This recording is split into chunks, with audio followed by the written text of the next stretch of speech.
Textile was Reading and Greater Berks County's largest industry by the turn of the 20th century. Nearly every small community had some sort of hosiery mill, and headquartered in Reading was Nolde and Horst, the largest of them all. 3 German immigrants, Jacob Nolde and George and John Horst, chartered Nolde and Horst Company in 1897. Yet the beginnings of this partnership dates to 1890, when a young George Horst began working for his brother-in-law, Jacob Nolde. Nolde had begun operations 2 years prior in 1888.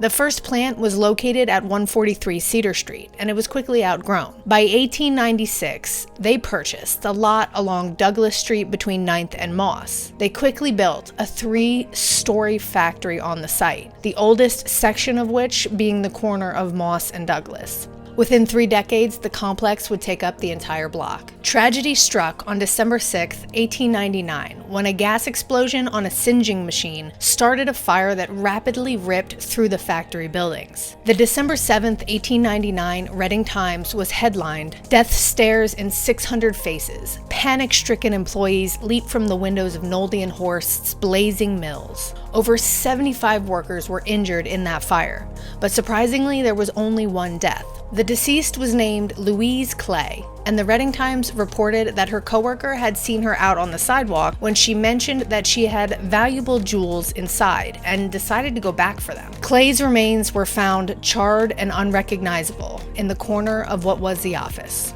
Rumors flared about the conditions at the mill, including that windows had permanent screens and others were nailed shut. Both Nolde and Horst denied the rumors that their mill was unsafe. They did, however, vow to rebuild. The new plant was completed only 6 months later, in May of 1900. Keep in mind that working factory jobs in this era was dangerous and accidents often occurred. It is also worth noting that the majority of these jobs were held by women and children. On July 16, 1900, Miss Annie Hornberger, who was also the coworker that mentioned she had seen Miss Clay out on the sidewalk, was an operator of a knitting machine and had her arm drawn in by a belt, which, when she tried to free herself, her hair was also drawn in. She screamed, which led to panic due to the fire 6 months previous, and many workers began running out of the building in fright. The foreman was able to help free her from the machine, but it broke her forearm. Coincidentally, wages were increased for workers just 2 weeks later, from 10 to 15 cents a day.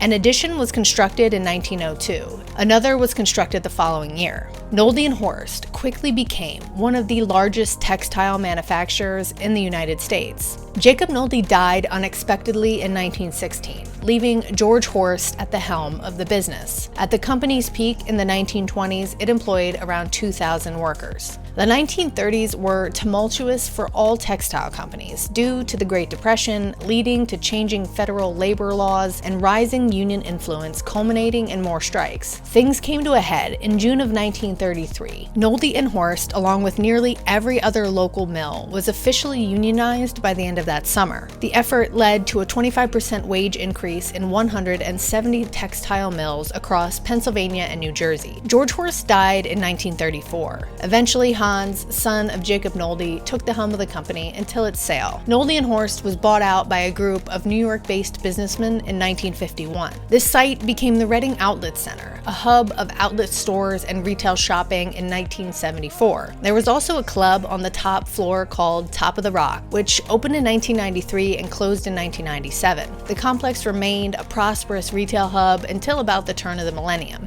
In 2004, the property was sold off to pay school taxes that the owners owed Reading School District. By this point, the property was abandoned and began to deteriorate. In 2017, the property was purchased by Schumann Development Group with the intent to renovate the property into retail space. On January 25, 2018, part of the building at the corner of 9th and Douglas collapsed into the street. Flying bricks damaged homes and cars across 9th Street, but luckily no one was harmed. After the incident, the building was deemed to be such a hazard that all of it needed to be demolished. Schumann demolished it and then sold it to the Reading School District. Currently, the district is constructing a new STEM school on the site of the former hosiery mill. However, it was caught up in federal funding issues and an opening has yet to be set.